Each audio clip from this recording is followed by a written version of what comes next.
Jésus brûlant d'amour, embrase-nous par ton esprit, que nos cœurs soient semblables au tien, que nous brûlions de charité.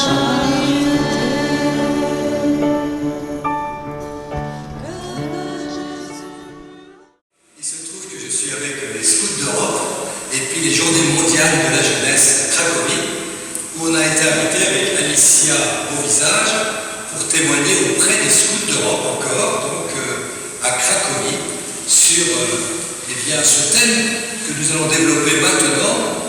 Plus que jamais, le Sacré-Cœur de Jésus est pour aujourd'hui.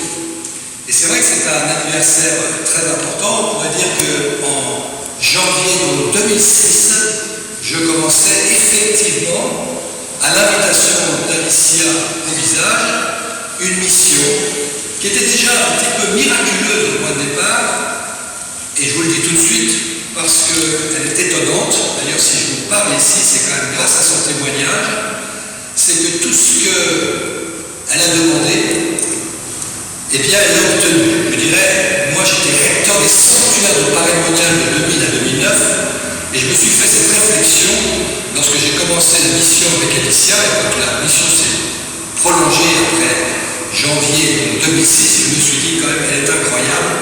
Si j'avais demandé le tiers du quart de ce qu'elle a demandé aux évêques, aux cardinaux, aux prêtres, eh bien moi on m'aurait dit non, mais à elle, on lui a dit oui. Et déjà dans le petit article que vous avez dans les Dominicains, montre bien tout ce qu'il s'est fait pendant ces 15 ans. Et effectivement, comme l'a rappelé le Père Olivier, depuis 15 ans, nous voyageons dans le monde entier, mais pas seulement en Amérique latine, mais aussi en Europe. Alors, je me présente quand même un petit peu plus sur l'abbé Édouard Marot. Je suis du diocèse de la ville de Bruxelles. J'ai été ordonné en 1984. J'étais membre de la communauté d'Emmanuel pendant 30 ans. Je peux dire même que tous les étés depuis 1900, alors je parlais à la Belge, 1978, 1978, eh bien tous les étés j'étais à Paray-le-Monial. Et étrangement, tout en étant à Paray-le-Monial, chaque fois que j'essayais de m'approcher un petit peu du Sacré-Cœur de Jésus, eh bien on me disait, oui, le Sacré-Cœur c'est catholique, c'est la spiritualité tout à fait catholique, mais c'est vieillot, c'est ringard, c'est un petit peu dépassé, et il faudrait actualiser cette spiritualité. Bon, puis on avance dans la vie bien évidemment, et la Providence a fait que j'ai été nommé recteur des sanctuaires de Paray-le-Monial en 2000. Et cette idée, reçue depuis des années, elle ressurgit immédiatement comme recteur, et donc j'ai voulu tout de suite changer les images du Sacré-Cœur. Je trouvais qu'elles étaient un peu kitsch, un peu vieillottes, parce que ça allait rentrer dans l'esprit, bien évidemment. Deuxième chose que je voulais changer, c'était le vocabulaire. Et il y avait des choses que je n'aimais pas trop, en particulier dans la vie de Sainte Marguerite Marie. On avait l'impression qu'elle aimait beaucoup souffrir, les mortifications, les jeûnes un peu extrêmes, et bien d'autres pénitences et mortifications qu'elle s'imposait.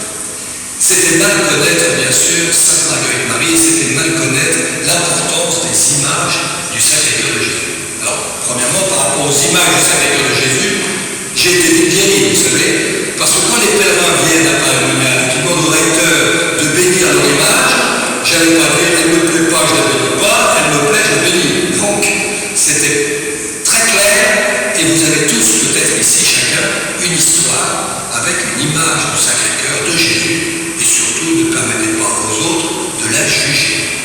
Le deuxième aspect, c'est le vocabulaire. Alors pour illustrer cela, je voudrais dire mon premier entretien avec Mère Madeleine Elisabeth, qui était la supérieure du monastère de visitation de Paray-le-Monial. Mon prédécesseur m'avait prévenu que l'entretien se passerait très très bien, mais à la fin de l'entretien, elle me fait une remarque.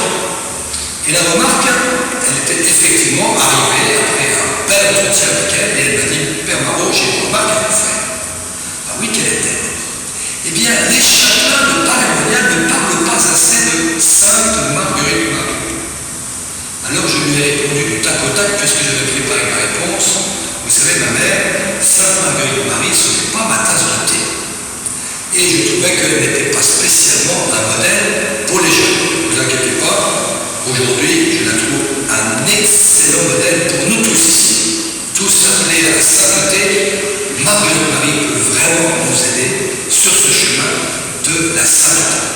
Mais à ce moment-là, je réponds à la mère Madeleine Elisabeth que de toute façon, maintenant, je deviens recteur des Saintes Paragoniales, donc je vais demander à Saint-Claude de la Colombière de me la présenter. Mais en même temps, ne vous plaignez pas trop, ma mère. Si j'ai bien compris, Sainte Marguerite Marie a demandé de rester cachée dans le cœur de Jésus. Alors parlons du Sacré-Cœur, et puis on n'est pas obligé de parler de Sainte Marguerite Marie. Alors là, elle me regarde, et elle m'a dit, mon père, il ne faudrait quand même pas exagérer. Une année, un recteur a invité un prédicateur pour le tribunal de la fête de Sainte Marguerite Marie. Ça dure 3 jours. Et pendant ces 3 jours, de qui j'ai entendu parler à tout instant à Paray-Monial? De Sainte Thérèse de l'Enfant Jésus. Je me suis dit, peut-être faudrait-il que j'aille à Lisieux pour entendre parler de Sainte Marguerite Marie. Alors, sur ce fait, ça montre bien l'esprit dans lequel j'étais à ce moment-là. Après, il y a une deuxième évidence qui vient. Vous savez, le Seigneur Jésus, il nous prend par nos petits côtés. Et il y a un petit côté que j'aime bien dans ma vie, c'est que j'aime beaucoup voyager. J'ai beaucoup réfléchi au métier où j'aurais pu voyager. Bon, il se trouve que le Seigneur m'a appelé au sacerdoce et je ne m'attendais pas à voyager comme je le fais maintenant. Mais à l'époque, devenant recteur des Sanctuaires Paragoniales, je me suis dit, quand même, la petite Thérèse, elle voyage dans le monde entier, mais s'il y a bien une spiritualité qui existe dans le monde entier, c'est quand même celle du Sacré-Cœur. J'avais repéré dans les paroisses où j'allais, en général, il y avait toujours une statue du Sacré-Cœur, ou un vitrail du Sacré-Cœur, ou un vitrail de Sainte Marguerite Marie.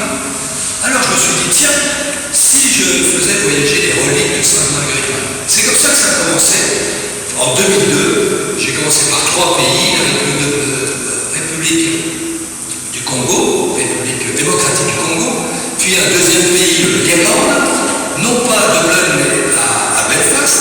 Et puis le troisième voyage que j'ai fait, c'était aux USA, et à New York plus exactement, et finalement la Providence m'a amené, eh bien, en 2002, eh bien, dans les paroisses autour des 2 tours qui venaient de tomber en 2001. Et juste après, en Pennsylvanie, pas loin du deuxième avion qui s'était écrasé. Et là, ça m'a fait déjà comprendre à travers les Congolais, à travers l'Irlande et à travers les USA, eh bien, que Marguerite Marie m'avait envoyé dans des endroits eh bien, qui avaient besoin de consolation. Je dirais simplement ceci au niveau du Congo. Le cardinal Echu avait dit ceci: j'avais une relique de Sainte Marguerite Marie pour pouvoir eh bien, consacrer le Congo au Sacré-Cœur de Jésus, mais surtout pour avoir la paix dans mon pays. Et comment obtenir la paix dans un pays si on n'a pas la paix dans son propre cœur? Et donc il comptait sur Sainte Marguerite Marie pour que le cœur des Congolais soit apaisé et que la paix puisse régner dans ce beau pays de la République démocratique du Congo. Mais voilà, ça c'est 2002, et c'est en 2005 eh bien, que Madame Alicia Ruiza me téléphonait pour me demander si elle pouvait amener les reliques de Sainte Marguerite Marie dans son pays. Et je lui ai dit immédiatement oui. Mais après, il y a eu un petit combat. Je tiens quand même à le raconter parce que avec Alicia, on était un petit peu comme chien et chat. Après que je lui ai dit oui pour accompagner les reliques à Sainte Marguerite Marie, donc ça c'était en juin 2005, je la retrouve en octobre 2005 pour la fête de Sainte Marguerite Marie. Et là, elle me dit, Père Marot, eh bien, je suis la Salvadorienne qui m'a accompagné les reliques de Sainte Marguerite Marie en Amérique latine, au Salvador, et vous allez venir avec moi, vous allez m'accompagner les reliques. Et là, je lui dis, Madame Alicia Ruiza, je suis le recteur des Sanctuaires Paragoniales, je ne suis pas l'accompagnateur des reliques de Sainte Marguerite Marie, et en plus, je ne parle pas espagnol. Mais il faut savoir que je me défendais un petit peu parce que comme j'avais déjà pas mal voyagé avant, eh bien les chapelains nous demandaient quand même de nous stabiliser un petit peu sur place à Rennes. Alors quand en janvier 2006, il a fallu partir en France, c'est là où on parlait d'un petit miracle déjà, un premier petit miracle, parce que les reliques ont été invitées dans des monastères dans 10 diocèses différents en France. Et là, ça m'a déjà beaucoup surpris de voir Alicia organiser ce voyage des reliques de Sainte Marguerite Marie, déjà dans 10 diocèses français. Et donc, j'ai vu qu'en 2005, après qu'elle m'ait invité donc à aller en Amérique latine et que j'avais manifesté la résistance, octobre, novembre, décembre, elle m'écrivait, elle téléphonait chez les châtelains pour me parler, pour me dire où on en était. Alors je tiens à vous dire que pendant ce temps-là, Alicia recevait les lettres de tous les évêques d'Amérique latine, des cardinaux qui disaient « J'accepte les reliques de Sainte Marguerite Marie dans mon diocèse, dans notre pays ». Et puis moi, de mon côté, pas de réponse. C'était vraiment très très dur pour elle. C'est Sainte Thérèse de l'Enfant Jésus qui m'a sauvé la situation, parce que Sainte Thérèse est arrivée à Paris-Monial, elle voyage partout, elle est venue jusqu'à Paris-Monial pour passer la nuit du 31 décembre 2005 au 1er janvier 2006. Et ça, c'était un peu étonnant, c'est qu'elle n'a pas eu de mal à venir, mais il n'y avait plus personne qui voulait la raccompagner à Lisieux. Et ma secrétaire et moi-même cherchions des personnes pour accompagner les reliques de Sainte Thérèse jusqu'à Lisieux. Et on ne trouvait pas, jusqu'à ce que ma secrétaire dise, mais vous savez, on a une folle qui aime les reliques, si on lui demande, je suis sûr qu'elle va accepter. Je lui dis, bien sûr, demandez à Alicia, elle va certainement accompagner les reliques de Sainte Thérèse jusqu'à Lisieux. Et effectivement, elle a dit oui. Et elle ne s'est pas préoccupée de savoir que Sainte Thérèse, je dis bien les reliques, le reliquaire, 100 kilos, Sainte Marguerite Marie, 72 kilos, une voiture ça ne suffit pas, il fallait une petite camionnette, mais ça, ce n'était pas un problème pour Alicia, elle trouverait une solution. Mais elle essaie toujours de m'avoir, et surtout, elle avait téléphoné à Monseigneur Lagoutte, en disant, mais Monseigneur Lagoutte, j'ai dans ma voiture les reliques de Sainte Thérèse, j'ai les reliques aussi de Sainte Marguerite Marie, pour vous ramener les reliques de Sainte Thérèse, c'est quand même pas très poli que Sainte Marguerite Marie vienne à Lisieux comme ça, sans être invitée. Mais vous avez raison, Alicia, j'invite les reliques de Sainte Marguerite Marie à venir à Lisieux. Et Alicia me proposait, Monseigneur, mais est-ce que vous ne pourriez pas inviter le Père Marot, il pourrait faire une conférence sur le Sacré-Cœur et sur Sainte Marguerite Marie. Mais c'est une très bonne idée, demandez-lui s'il veut bien venir. Et Alicia qui me téléphone, et moi je suis en réunion, je ne suis pas là, je la reçois. Alors vous allez voir un très bon exemple, et c'est plein dans le thème du Sacré-Cœur de Jésus, figurez-vous, et de Sainte Marguerite Marie. Vous savez comment ça s'appelle cet exemple? L'amour propre. Vous allez voir. Alicia, coincée entre Monseigneur Lagoutte et moi, parce que Monseigneur Lagoutte téléphonait tout le temps à Alicia en disant alors le Père Marot vient, et puis toujours pas de réponse. Et puis les lettres qui arrivaient d'Amérique latine, parce que les voyages s'organisaient. D'ailleurs, Alicia m'a écrit une lettre au mois de novembre que j'ai lue moi-même un an après. Je confesse que je pense que j'ai été pardonné depuis, mais c'était terrible. Je lui ai fait endurer vraiment de grandes épreuves. Et finalement, dans cette angoisse d'être coincée et de voir toutes ces lettres qui arrivaient et puis pas de réponse du Père Marot, elle téléphone à ma secrétaire et elle dit à ma secrétaire, vous direz au Père Marot que je n'ai plus besoin de lui. 2 minutes après, allô, Alicia. Et je peux dire que la mission, elle a commencé comme ça. Vous voyez, sur un bon péché d'amour propre. Mais c'est magnifique comment le Seigneur, il nous corrige, il nous aime, et comment il peut nous faire progresser dans l'amour de son cœur. Alors si je vous ai raconté tout ça, c'est parce que je voudrais que vous écoutiez vraiment très attentivement le témoignage d'Alicia. Et attends, je vais même vous dire encore un autre travers que j'avais, c'est que quand j'ai écouté une première fois le témoignage d'Alicia, ça m'a beaucoup intéressé. Puis après, je trouvais que c'était un peu long, avec plein de détails. Alors je vais la voir un jour en plein pèlerinage des reliques à El Salvador, à San Salvador. Et là, je lui ai dit, Alicia, il faut quand même être plus concis. Faites un avant, un pendant,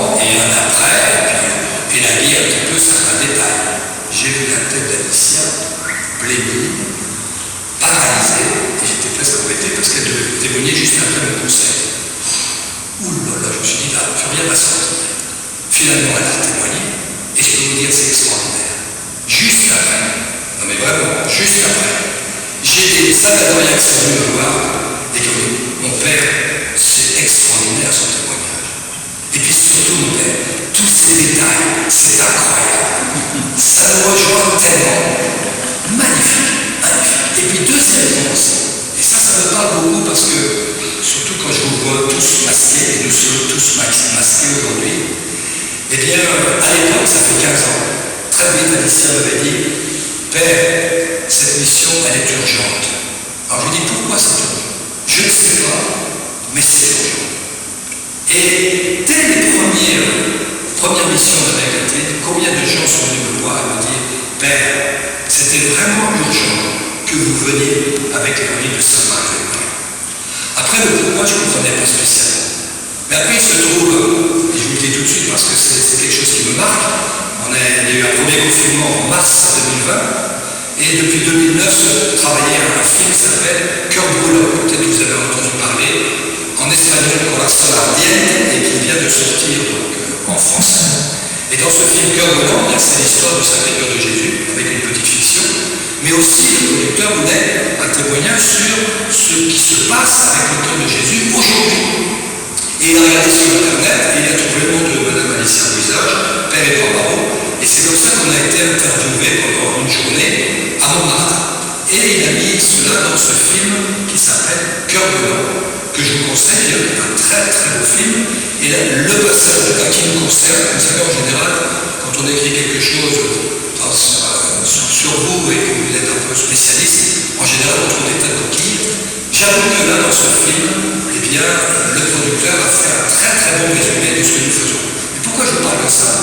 C'est que quand il y a eu la Covid-19 qui est arrivée, on a eu la sortie du film en janvier 2020, on a pu même aller à certaines premières de ce film, entre autres à Madrid en février. Et puis en mars, on est parti au Salvador pour une sortie dans des salles de cinéma, donc à El Salvador, à San Salvador. Et finalement, on n'y est pas allé parce que c'était le début du Covid. Mais juste à ce moment-là, finalement, eh bien, ce film, au lieu que nous puissions aller dans le monde entier, eh bien, il était déjà visible sur Internet ou en vente sur DVD. Donc voilà, je vous invite vraiment à écouter avec beaucoup d'attention ce très beau témoignage de Alicia Beauvisage. Merci beaucoup de votre attention.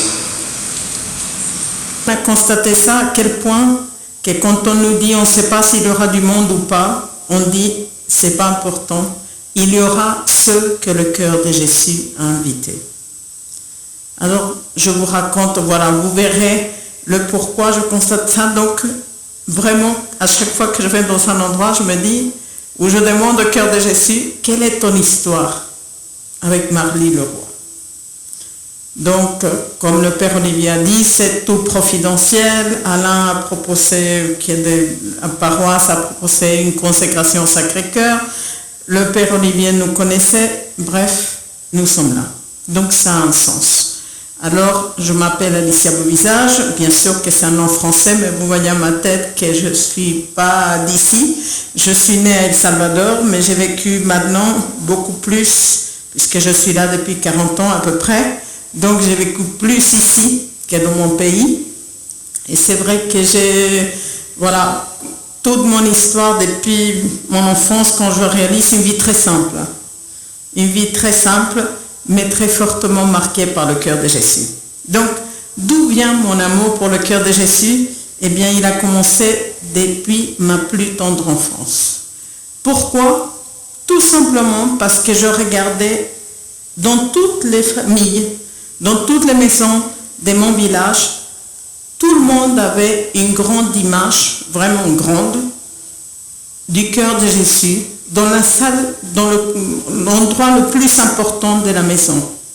Bien sûr que ma mère et ma grand-mère me parlaient du cœur de Jésus, mais vraiment, pour moi, étant petite, je me disais, s'il est là, c'est que ça a un sens, c'est le roi de la maison, il est important. On m'a appris à l'aimer, et c'est vrai que, de toute petite, eh bien, j'ai eu un énorme amour pour le cœur de Jésus, d'autant plus que quand j'avais 8 ans, mon père a été assassiné.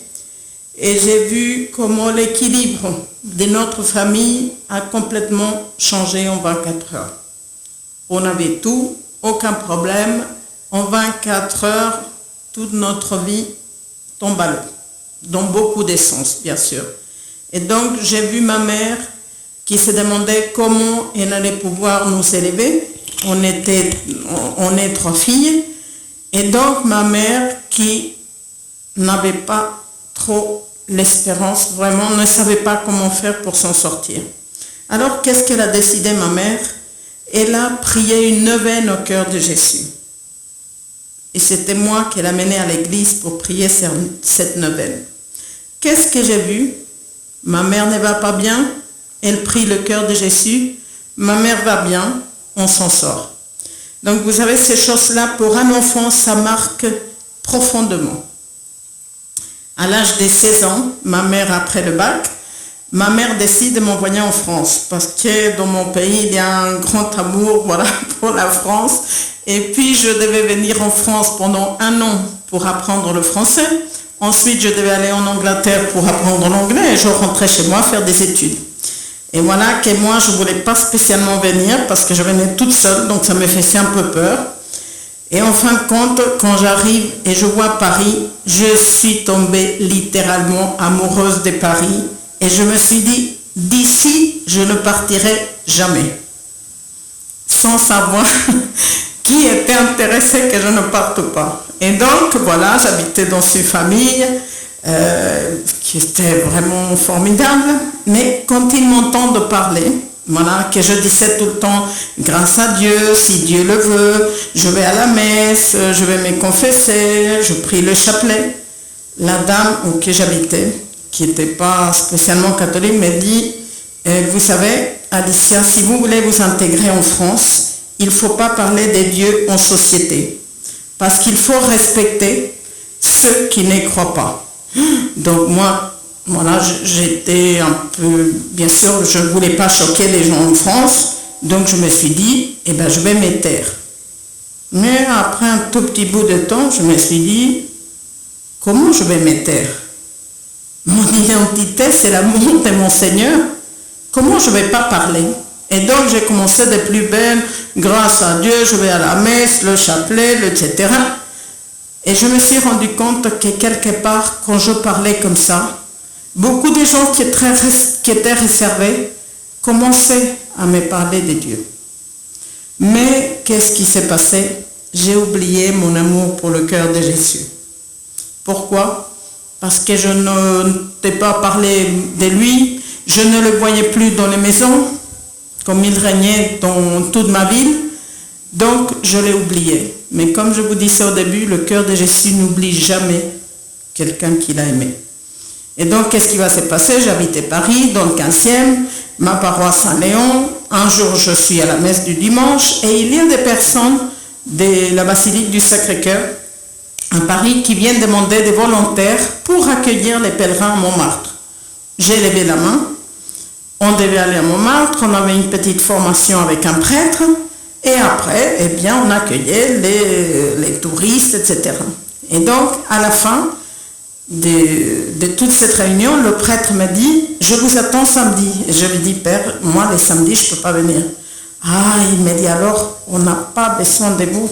Mais, est-ce que vous ne voudrez pas devenir adoratrice à Montmartre? Cela consistait, en tout cas à l'époque, d'aller 1 heure par mois.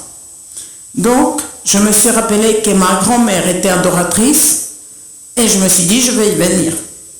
Et j'ai commencé à y aller. Et à l'époque, vous savez, il n'y avait pas tellement l'adoration partout. Je n'avais pas une formation particulièrement pour savoir. Je savais vraiment sûr que Jésus était présent dans l'Eucharistie. Mais quand j'allais, je ne savais pas quoi dire ou quoi faire, donc parfois le chapelet. Et en fin de compte, j'ai commencé à raconter ma vie à Jésus. Et en lui racontant ma vie, déjà j'ai senti que ma vie l'intéressait. Et non seulement ça, j'ai commencé à réaliser à quel point le cœur de Jésus m'avait gardé dans son cœur pendant toute ma vie.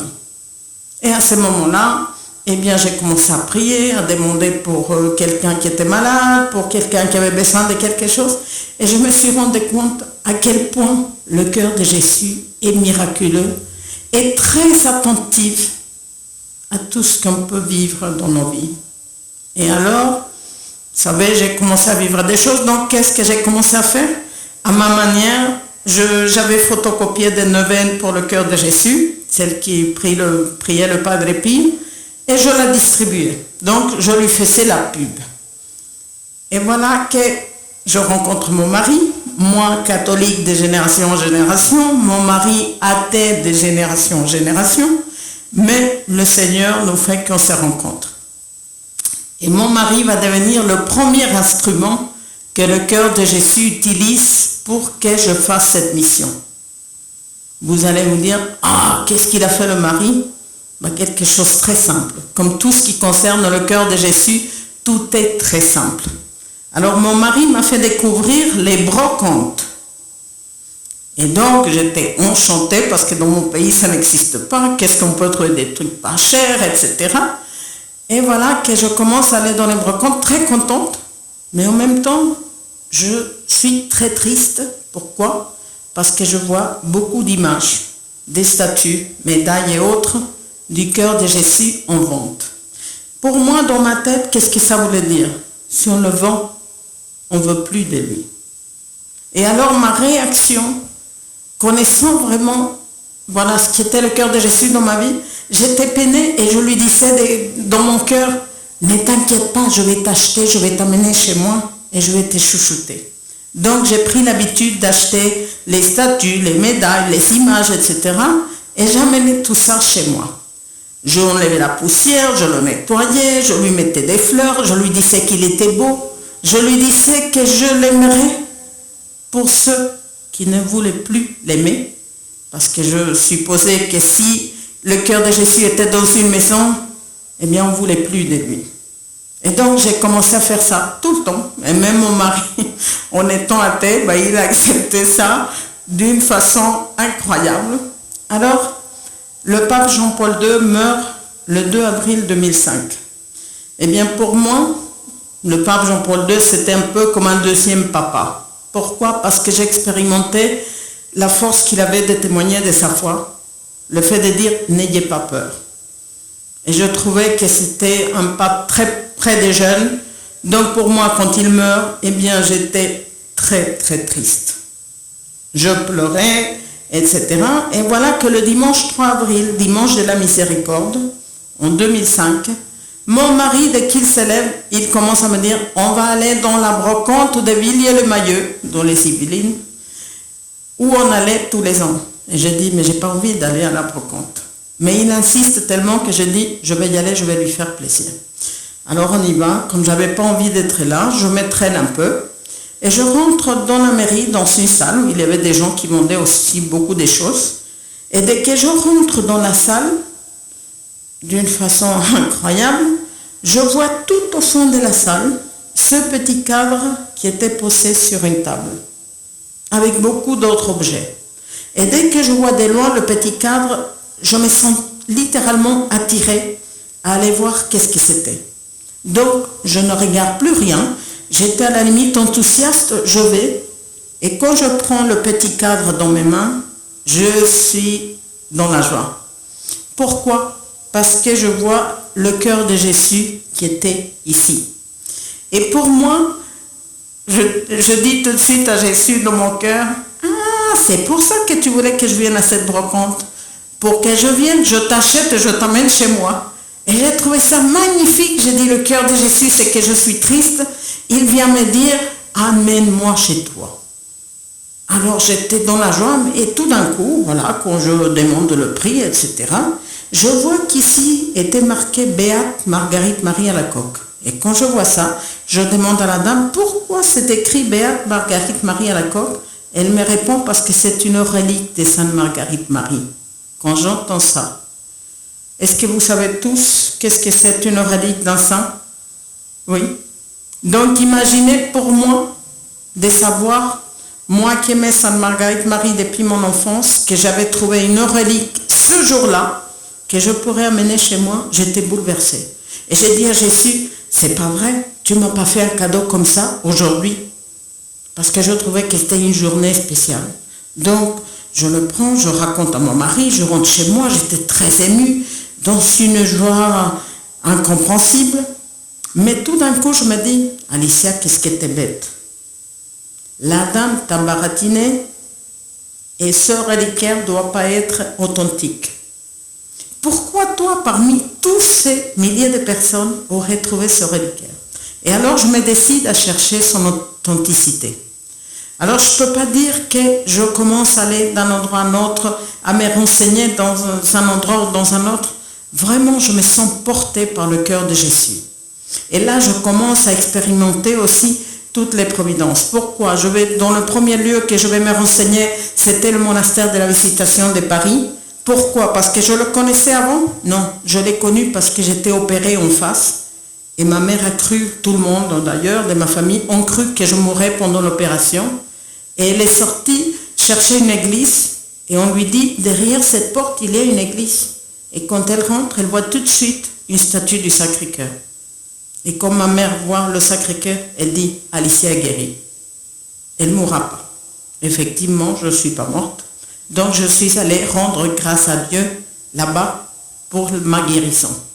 Et tout commence comme ça, jusqu'au jour où je perds espoir de trouver l'authenticité. Alors je regarde le reliquaire derrière. Je ne sais pas si vous arrivez à voir ces signes rouges. Et quand je lis monastère de la Visitation de Paris-le-Monial. Je me dis, ma réponse ce sera là. Elles doivent avoir des archives des reliques. Je téléphone à Paris-le-Monial, on me dit non, il n'y a pas d'archives ici, donc je perds espoir. Mais en même temps, la sœur qui me répond aimait beaucoup le cœur de Jésus. Donc on commence à parler, elle me dit, à un moment donné, vous êtes d'où? Ah, je dis, je suis d'El Salvador.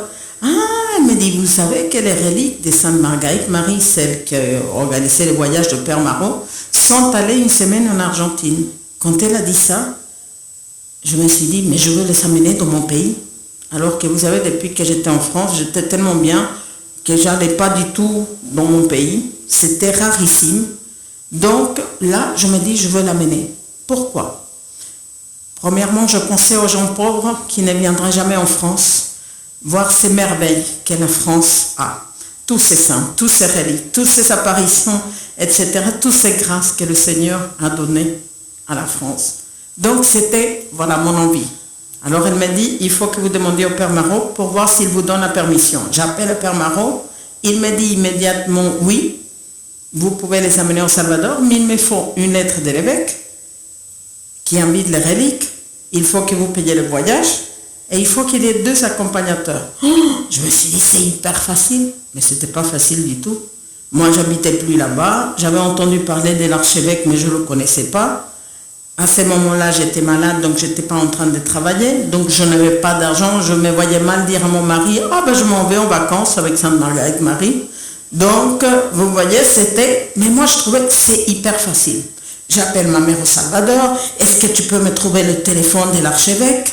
Donc elle me donne le téléphone de l'évêché, je téléphone, bonjour, j'aimerais parler avec Monseigneur Sainz, un évêque de l'Opus Dei, qui était notre archevêque en espagnol. Et elle me dit, de la part de qui? Moi, dans ma tête, je dis, qu'est-ce que je vais trouver comme titre pour impressionner l'évêque pour qu'il prenne mon coup de fil? Eh bien, je n'avais pas de titre. Donc, seulement, je dis, écoutez, c'est de la part d'Alicia. On me le passe immédiatement. Monseigneur, voulez-vous recevoir les reliques de Sainte Marguerite Marie? Oui.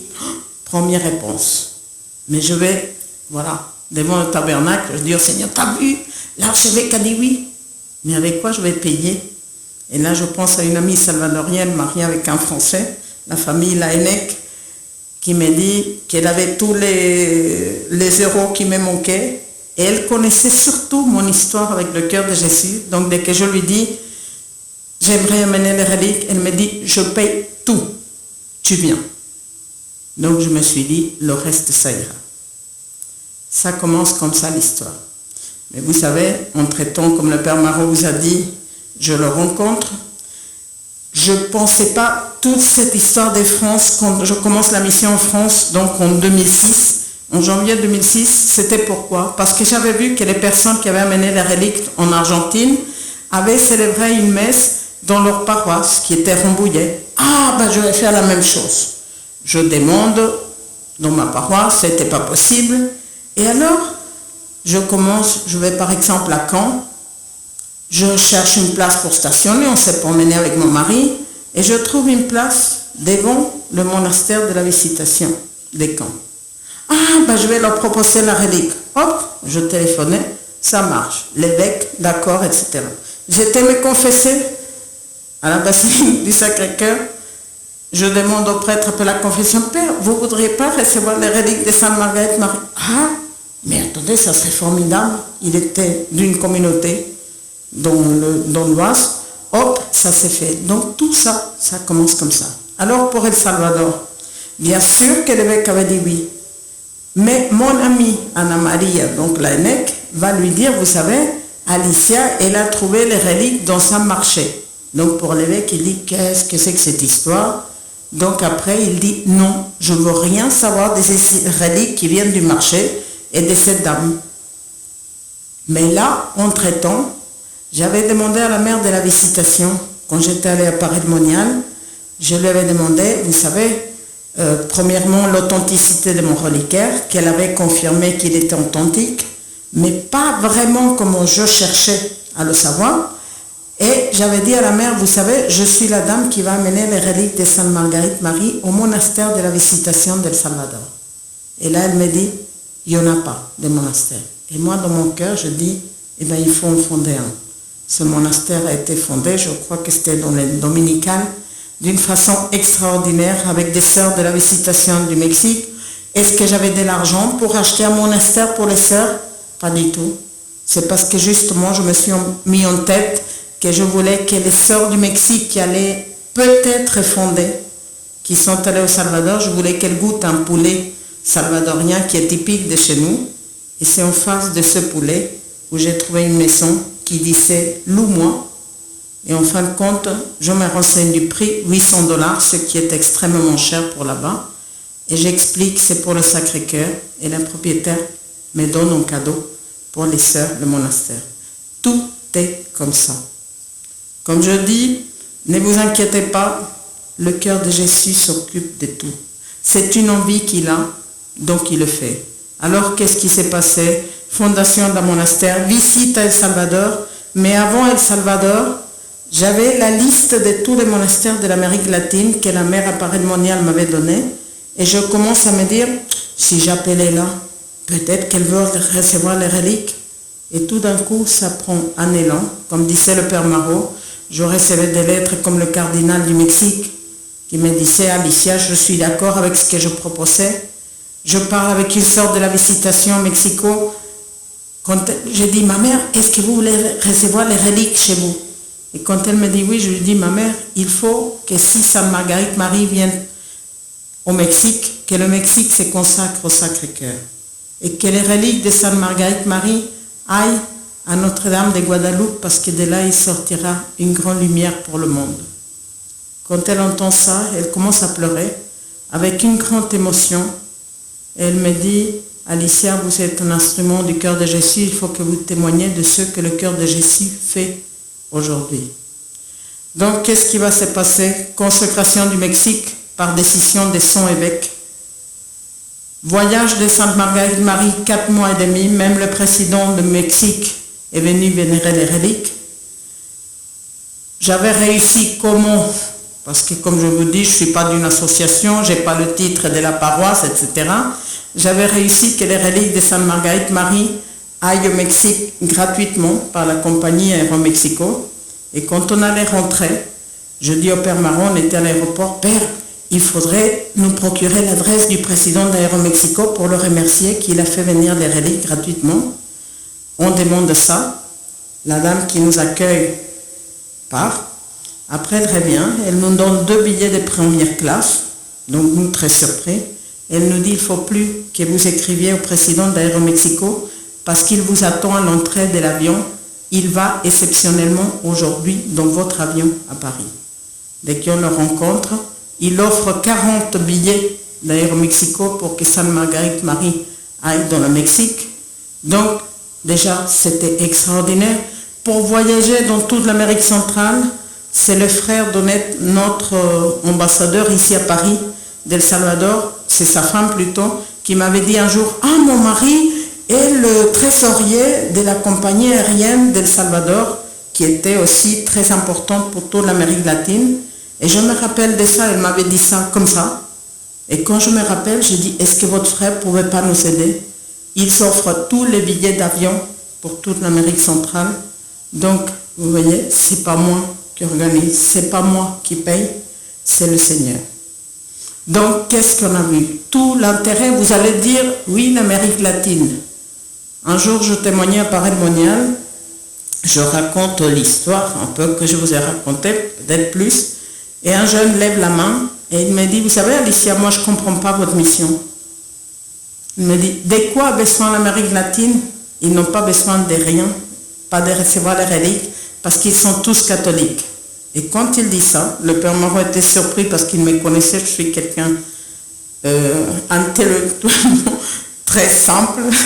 Donc quand il m'entend de dire à ces jeunes, mais ce n'est pas l'Amérique latine qui a besoin de quelque chose. C'est le cœur de Jésus qui a besoin de l'amour des latino-américains pour réchauffer son cœur et revenir en force conquérir le cœur des Européens. Quand j'ai dit ça, j'étais loin de m'en douter parce que je ne me suis jamais vantée et je pense qu'avec le Père Moreau, on a eu la grâce de ne pas réaliser ce qu'on fait. Et donc, moi, je me disais, c'est pas possible. Qu'est-ce qui s'est passé? Effectivement, en force en Europe. La consécration de l'Espagne. L'Espagne s'était consacrée il y a 100 ans, en 2019. Et voilà qu'on est invité, il y a eu un colloque du cœur de Jésus, le premier mondial, à Barcelone en 2007. Et il y avait des invités très importants, des théologiens sur le Sacré-Cœur, des nonces apostoliques, des cardinaux, des évêques, etc. Et on nous avait invités avec le Père Moreau. Et voilà que le Seigneur, il fait ce qu'il veut. Et la fin du colloque a été dans le Montmartre de Barcelone, donc el Tibidabo, et à qui on a donné la parole pour témoigner pour la fin du colloque, à moi. Et donc je raconte mon témoignage, et un prêtre vient me voir et il me dit, attendez, moi je vais aller avec des jeunes à Paray-le-Monial, est-ce que vous ne pouvez pas témoigner devant les jeunes? Oh bien sûr, Père, mais moi je me suis dit, lui qui parle tellement magnifiquement, mais voilà qu'il vient à Paray-le-Monial, et le matin que je devais témoigner, enfin qu'on devait témoigner avec le Père Moreau, j'étais très émue. Et je lui dis au Père Moreau le matin, Père, ces jeunes, c'est la préparation de la consécration de l'Espagne au Sacré-Cœur.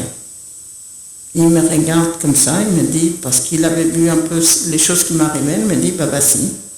Je témoigne devant ces jeunes, les jeunes enchantés parce qu'on riait, parce que justement il y a les détails que je donnais. Et il y a un des jeunes qui lève la main et me dit, dis donc Alicia, toi qui parles avec des hommes politiques, des cardinaux, etc., pourquoi tu ne parles pas avec le cardinal de Madrid? Je dis parce que je ne connais pas son téléphone, mais si tu me le donnes, je l'appelle. Alors le jeune m'envoie le téléphone du cardinal, on est allé le voir avec le Père Moreau. 2 mois après, il y avait lieu la consécration de l'Espagne nationale. 23 000 personnes présentes, dont 6 000 jeunes, parce que souvent on nous dit, les jeunes, ça ne leur intéresse pas le Sacré-Cœur, c'est vieux.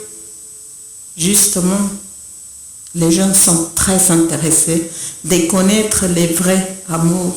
Cet amour de Jésus gratuit, cet amour de Jésus qui valorise les personnes, qui les stimule, qui leur donne l'espérance, la confiance.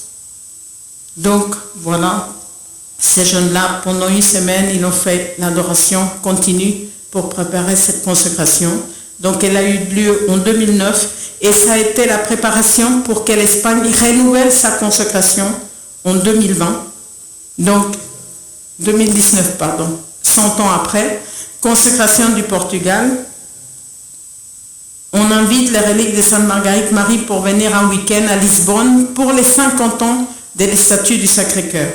Donc le Père Moreau, parce qu'avant Sainte Marguerite Marie, comme il vous l'a dit, ne voyageait presque pas. Et tout d'un coup, quand je commence avec la mission, et puis le Père Marot qui me suit, la mission devient avec une force. Il y avait 3 reliquaires qui voyageaient en continu dans le monde. Donc, quand le Portugal sollicite ça, le Père Marot me dit, et je lui dis, mais écoutez, Père Marot, mais c'est pas pour le week-end des cinquantenaires de la statue du Sacré-Cœur. Il me dit, ah bon? J'ai dit, mais non, Père, c'est pour la mission des reliques de Sainte Marguerite Marie dans tout le Portugal. Et c'est pour la consécration du Portugal au Sacré-Cœur. Le Père Marot me dit, bah voici. Donc, j'appelle le recteur de ce sanctuaire à Lisbonne, et il me dit, c'est drôle ce que vous me dites, parce que moi j'avais la même inspiration. Résultat de ça, consécration du Portugal, avec tous les évêques du Portugal, quelque chose de magnifique, parce que quand ça s'est passé, donc à Lisbonne, il y a la ville qui est coupée en 2 par la rivière, et de l'autre côté, c'est là où il y a la statue du Sacré-Cœur. Et donc quelque chose d'inattendu, parce que je me suis dit, comment les évêques ils vont répondre oui, alors que c'est moi qui les ai, enfin, c'était inimaginable. Eh bien, les évêques disent oui. Et ils font quelque chose de magnifique. Ils invitent les statues authentiques de Notre-Dame de Fatima, qui est à Fatima, qui ne sort jamais, à part, je crois qu'elle est sortie 2 fois. Et donc là, c'était ou la 2e ou la 3e fois qu'elle sortait. La relique est venue avec la couronne, vous savez, où il y a la balle du pape, enfin, qui avait blessé le pape Jean-Paul II. Elle se rencontre avec Sainte Marguerite Marie et elle passe la rivière dans un bateau militaire, toutes les deux, bon, avec nous aussi dans le même bateau, entourées des quantités de voiliers en allant vers le Sacré-Cœur, avec une procession, avec des flambeaux. Toute la nuit, c'était magnifique. Est-ce que tout ça, je peux l'organiser moi? Non. C'est pas possible. La construction d'un monastère, par exemple au Salvador, je vous disais les difficultés avec l'évêque pour faire venir à la fin les reliques, quand il accepte, et j'arrive au Salvador, enfin, j'ai un coup de fil d'El Salvador plutôt, et on me dit, il y a une députée qui veut amener les reliques de Sainte Marguerite Marie à l'Assemblée nationale. Quand j'entends ça, je dis, je veux rencontrer cette députée. C'était une femme, Patti Amaya. Donc, on lui donne rendez-vous, on la rencontre, et puis je lui dis, c'est magnifique ce que vous faites, de vouloir amener à l'Assemblée nationale les reliques de Sainte Marguerite Marie. Mais je lui dis, est-ce que vous pouvez me rendre un service? Elle me dit, oui, bien sûr, quoi? J'ai dit, est-ce que vous pouvez parler avec le président de l'Assemblée nationale? Dites-lui que le cœur de Jésus lui demande la consécration de l'Assemblée nationale à son cœur. Et je lui dis, et demandez-lui s'il peut me donner l'opportunité de témoigner devant les députés. Et lui demande, le président dit oui, et moi je me retrouve à parler devant tous les députés présents et entendre leur consécration au cœur de Jésus. Vous ne connaissez certainement pas, mais j'ai un pays qui a souffert dans toute son histoire. Rien n'a été épargné, et particulièrement une guerre civile, des différences, enfin des divisions politiques énormes. Et quand j'étais devant tous les députés, que je les voyais debout, devant les reliques de Sainte Marguerite Marie en train de se consacrer au Sacré-Cœur, j'ai compris quelque chose et je me suis dit, les blessures, cette division, à El Salvador, il n'y a que le cœur de Jésus qui pourra la guérir. Vous savez, plus on allait dans le monde, effectivement, comme il dit le Père Marot, dans beaucoup d'endroits où est allée Sainte Marguerite Marie, c'était des situations très difficiles. Soit des pays, soit des politiques, parce que vous voyez, quand j'ai témoigné devant les députés, au début que je suis arrivée, c'était un peu, qu'est-ce qu'elle va nous dire, cette bonne femme, ou quelque chose comme ça. Et quand je suis partie, tous les députés venaient me voir pour me confier leur intention au cœur de Jésus. C'est moi qui allais les toucher? Certainement pas. Surtout avec un court témoignage où je leur disais l'importance, surtout tous les crimes qu'il y a eu au Salvador, que l'important c'était l'amour et pas la mort. Donc c'était d'une force. Alors après l'évêque nous invite à déjeuner Et quand on arrive dans le jeûne, pour moi, ça avait été très difficile avec lui parce qu'il ne voulait pas recevoir les reliques, parce qu'il trouvait que j'étais un peu, ou peut-être un peu spécial. Et voilà qu'il nous invite à déjeuner. Et pendant l'apéritif, j'ai pas entendu ça. Et il m'a dit, Alicia, je voulais vous demander pardon parce que je n'ai pas compris l'importance de votre mission. Quand j'entends ça, j'étais bouleversée qu'un archevêque comme lui puisse me demander à moi pardon. Et moi qui suis plus d'une nature joyeuse, eh bien je lui réponds, mais Monseigneur, mais je vous pardonne. Mais avec le pardon, il y a la pénitence. Et là, c'est lui qui me dit, oh là là, vous me donnerez la pénitence pendant le café. Et quand on est au café, il me dit, alors Alicia, quelle est ma pénitence? Et je lui dis, le cœur de Jésus vous demande la fondation d'un monastère de la Visitation chez vous. Il a ouvert les bras et puis voilà la suite. Mission au Brésil, je ne parle pas portugais. Plus on avançait, plus on allait dans les pays d'une façon inattendue. Et un jour, on m'a dit, est-ce que vous n'allez pas au Brésil? Et j'ai dit non. Et je disais au Seigneur, Seigneur, tu sais bien que je ne connais personne, je ne parle pas portugais. Encore une autre demande.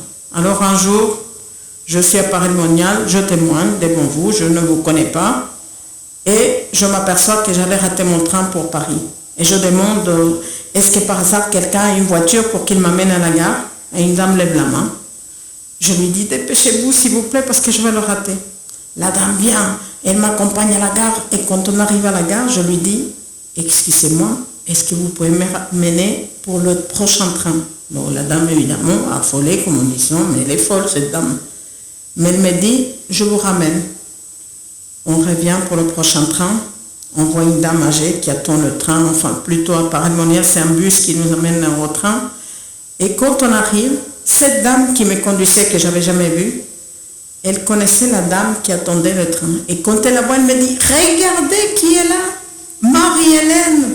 Je dis, je ne connais pas Marie-Hélène. Elle me dit, vous ne connaissez pas Marie-Hélène? Elle est brésilienne. Quand elle me dit ça, je comprends immédiatement que cette personne qui était là, c'était celle que Jésus voulait pour la mission au Brésil.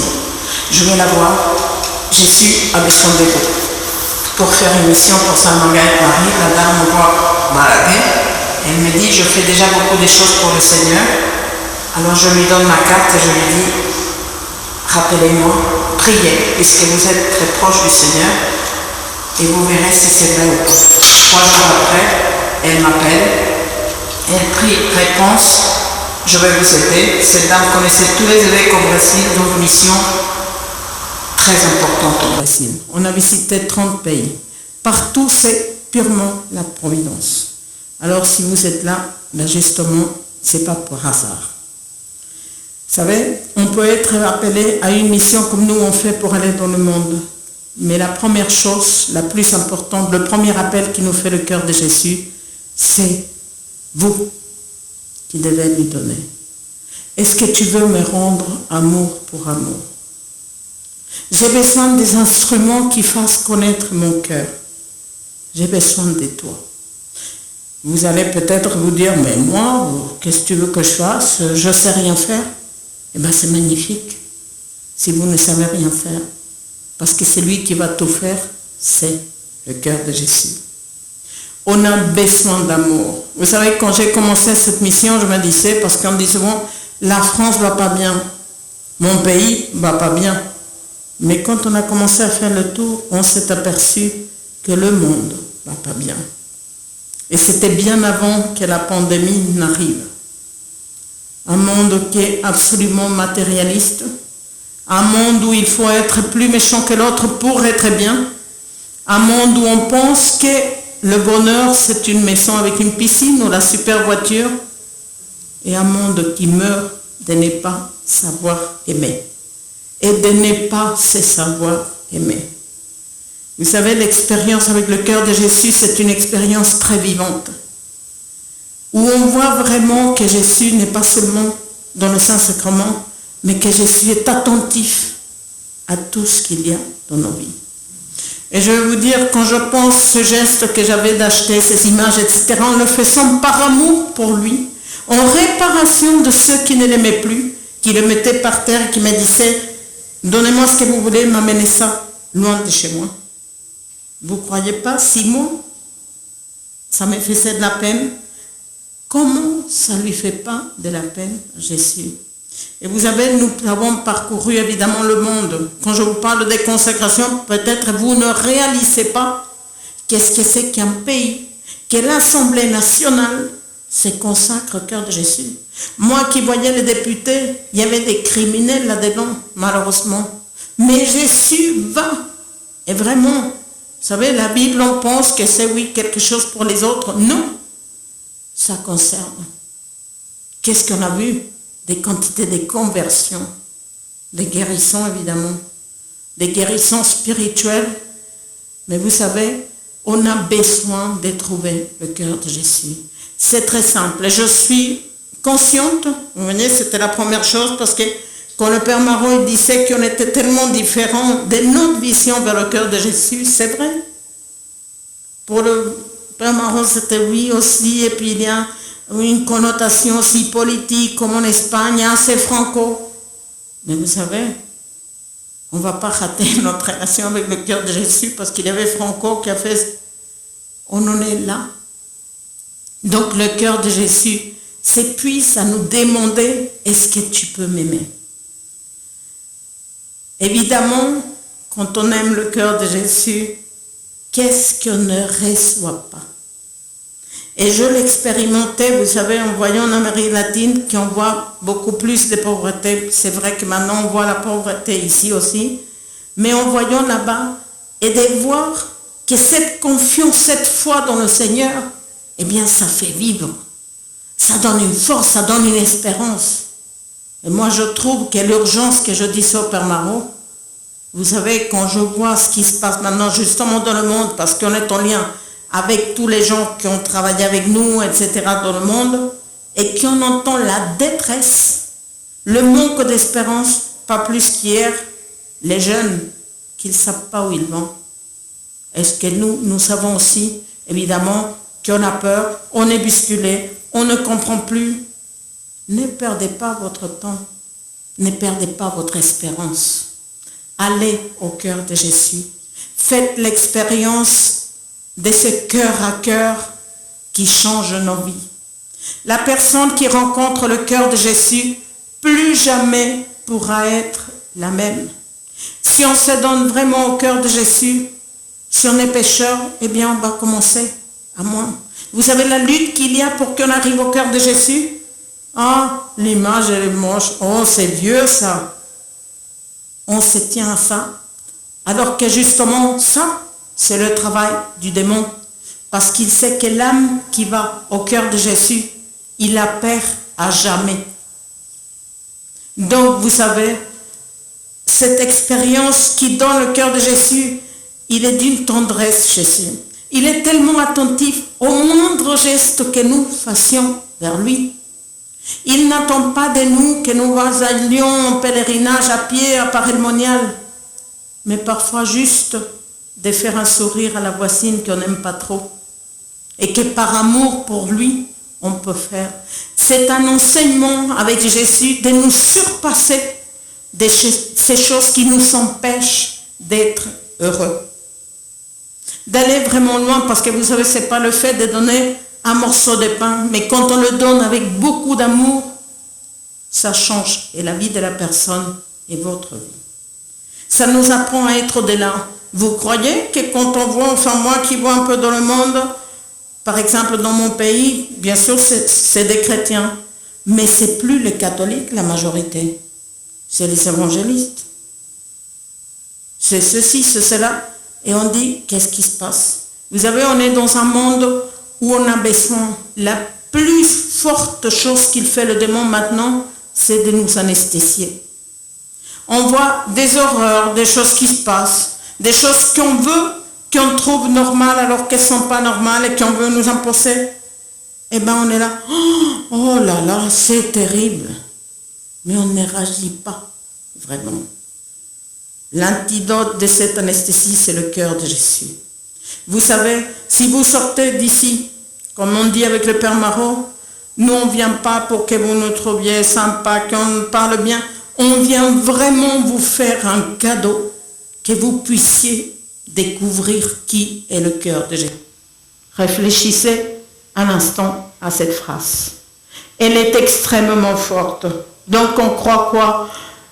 Qu'elle est catholique, on ne peut plus rien dire, on ne peut pas rien faire, etc.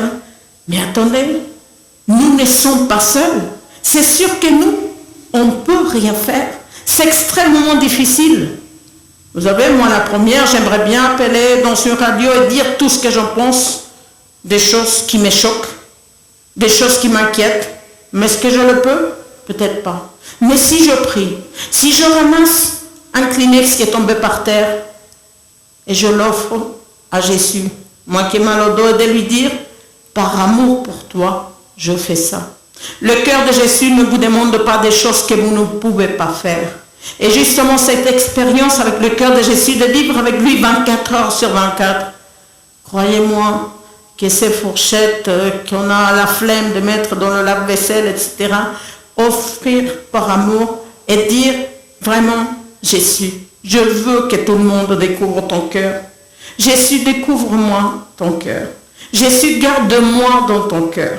C'est consacré au cœur de Jésus. Bien sûr qu'il y a des mots très beaux, magnifiques, mais par rapport à ce que je pense, pour moi, c'est consacré au cœur de Jésus, c'est lui donner la main à Jésus et de lui dire, mets-moi dans ton cœur. Réfléchissez un instant d'être dans le cœur de Jésus. Qu'est-ce qu'on va craindre? De quoi on aura peur? On n'aura que l'espérance. On se sentira fort, alors que parfois on peut être faible. Donc on a tout à gagner. Et moi je vais vous dire, quand je vous disais, moi l'amour que j'ai pour la France, que même moi je comprends pas, mais je dis vraiment, vous pensez, bien sûr que je suis ravie que l'Espagne se consacre. Bien sûr que nous, on va avec le Père Marron dans les séminaires, dans les écoles. Parfois 1700 élèves qui se consacrent au Sacré-Cœur, qui en parlent avec notre cœur et avec l'assurance que ce qu'on va vous dire, c'est une vérité. Parce que si je voulais vous dire, venez ici, oui, vous avez le Sacré-Cœur de Jésus, mais je ne l'avais pas expérimenté, que je ne croyais pas, est-ce que vous me croirez? Mais on est sûr de ce qu'on vient vous dire. On vient vous faire des promesses qui sont vraies. Le cœur de Jésus vous en fait des promesses dans ces images qu'on va vous offrir pour que ceux qui veulent se consacrer aujourd'hui et répondre immédiatement au cœur de Jésus. Attends Jésus, t'es venu à Marly-le-Roi pour moi? Mais évidemment que je vais te dire oui. Évidemment que je vais me consacrer à ton cœur. Vous verrez dans ces images les promesses que le cœur de Jésus a fait à ceux qui honorent son image chez vous. Donc ces images, elles sont faites grandes, ce n'est pas des petites images, pour que, si vous pouvez, financièrement, vous achetez un petit cadre, que vous le mettiez dans une très belle place dans votre maison. Vous savez, après ça, qu'est-ce que vous pouvez faire? Bien sûr que vous pouvez demander au Père Olivier, ça lui fera certainement beaucoup plus de travail, mais de venir chez vous, intronisser l'image du cœur de Jésus. Ça veut dire que si cette image, vous l'amenez chez vous aujourd'hui, et vous avez, reçu la grâce, cet appel, et si vous ne l'avez pas reçu aujourd'hui, croyez-moi que le cœur de Jésus attendra à la porte de votre cœur pour que vous lui disiez oui. Mais quand vous prenez cette image, sentez vraiment, vous voyez comme disait un prêtre polonais quand on témoignait en Pologne, il disait, si les gens savaient que parfois avec 1 euro, on peut acheter cette image, est-ce qui va changer dans une vie?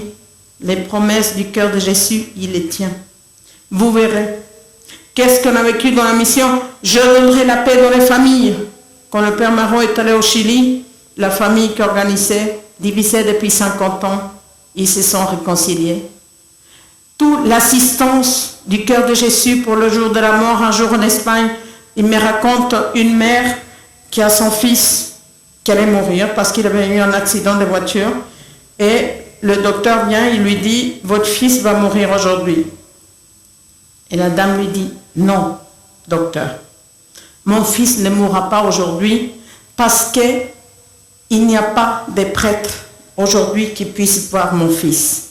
Et le cœur de Jésus a promis que ceux qui communieront 9 premiers vendredis du mois, en faisant ce jour-là, quand on communie, c'est une communion réparatrice. Il lui a dit, mon fils, il a fait les 9 premiers vendredis du mois et le Sacré-Cœur a promis qu'il serait là pour assister pour la mort.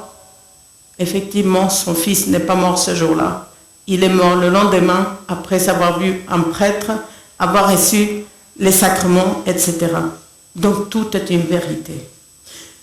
Vous avez la grâce, parce que bien sûr que notre témoignage, je ne sais jamais, ni le Père Marot, où ça va partir, qu'est-ce qu'on va dire, mais vous avez une grâce que le Père Olivier, voilà, et avec Alain, ils ont vu l'intérêt de consacrer la paroisse au cœur de Jésus.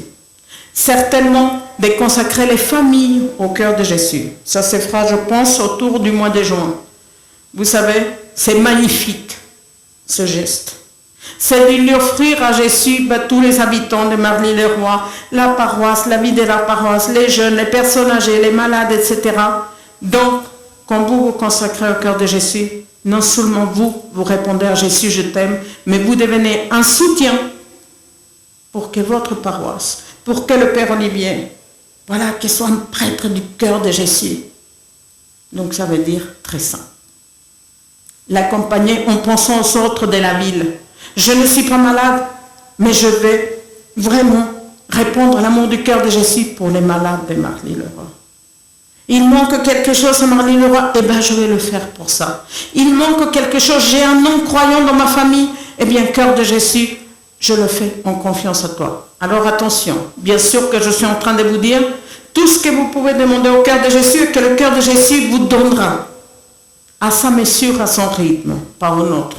Et justement, il nous apprend à être vraiment dans le remerciement total, parce que vous savez, quand on réalise, et moi c'est une grâce vraiment du cœur de Jésus, que je me suis aperçu qu'avant je pouvais me plaindre d'une douleur ou quelque chose, j'ai toujours accepté la volonté de Dieu. Toujours, je ne me suis jamais plaint de que, voilà, je suis ça, j'ai telle chose qui ne va pas.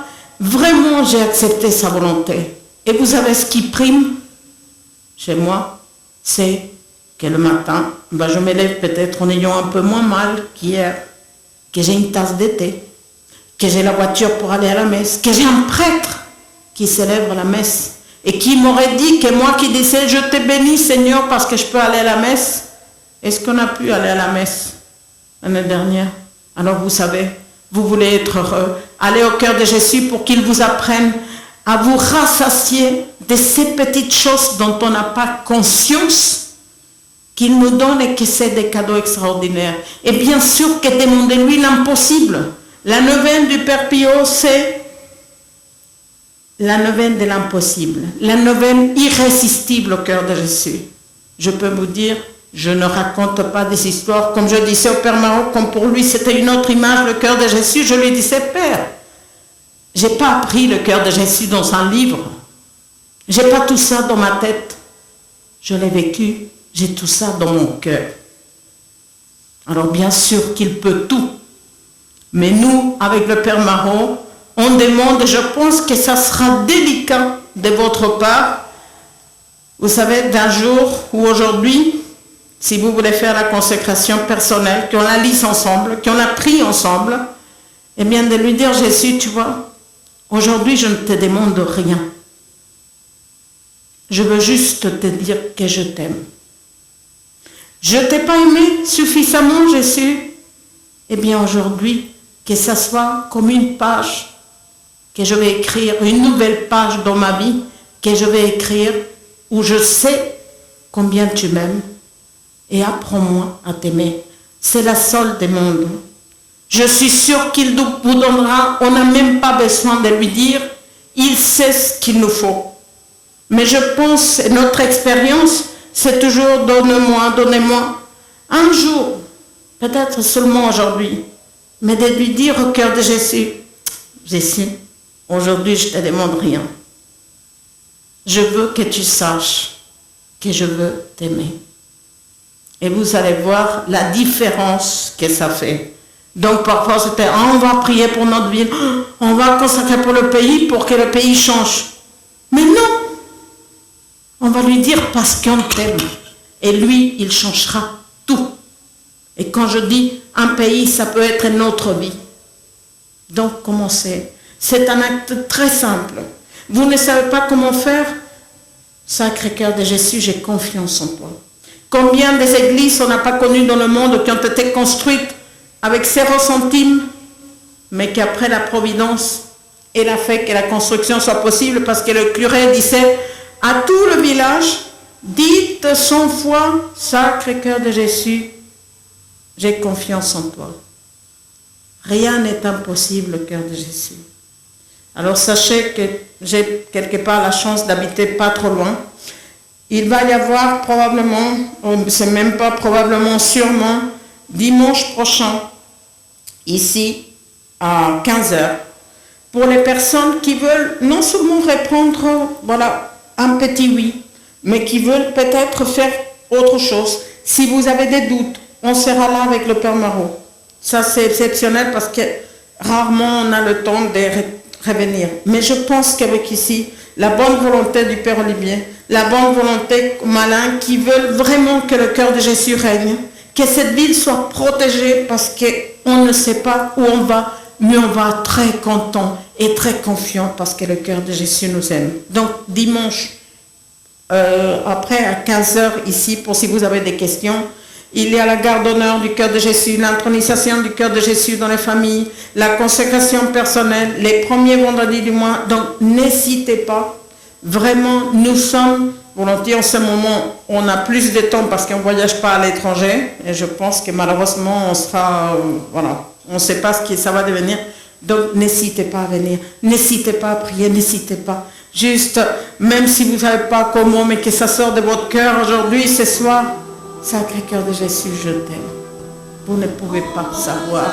C'est comme ça qu'on changera le monde. Pas nous, mais lui. Merci beaucoup. Que nos cœurs soient sans